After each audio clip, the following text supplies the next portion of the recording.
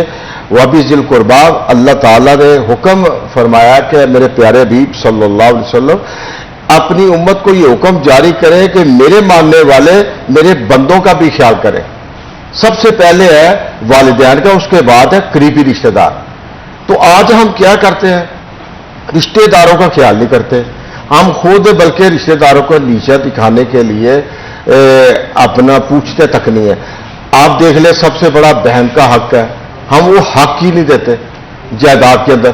حالانکہ اسلام نے، اللہ اس کے رسول نے حکم جاری کیا ہوا ہے، لیکن ہم کیا کرتے ہیں؟ ہم بہن کا حق مار لیتے ہیں. اور جی بہن کو کیا حق دینا ہے؟ اس کو الٹا کہتے ہیں جی ہم نے تیری شادی نہیں کی، جہیز نہیں دیا. انسان پوچھے کہ جو بیٹا تھا اس کی شادی نہیں کی، کیا اس کا ولیمہ نہیں کیا؟ کیا اس کے جو اخراجات ہوئے، جتنے اخراجات بچی پر آتے ہیں 8-10 لاکھ روپے، اتنے بیٹے پر آتے ہیں. تو جائیداد کے اندر بھی اس کا اتنا ہی حق ہے. اگر بھائی مالدار ہونے کے باوجود اپنی بہن کا حق مارتا ہے تو وہ کل قیامت کے دن مجرم ہے. والدین بھی مجرم ہے، جو آج کل جو اپنے والدین اپنے بیٹی کے حقوق کے لیے آواز نہیں اٹھاتے اور ان کو اس کا حق نہیں دیتے، کل قیامت کے دن وہ مجرم ہو گئے.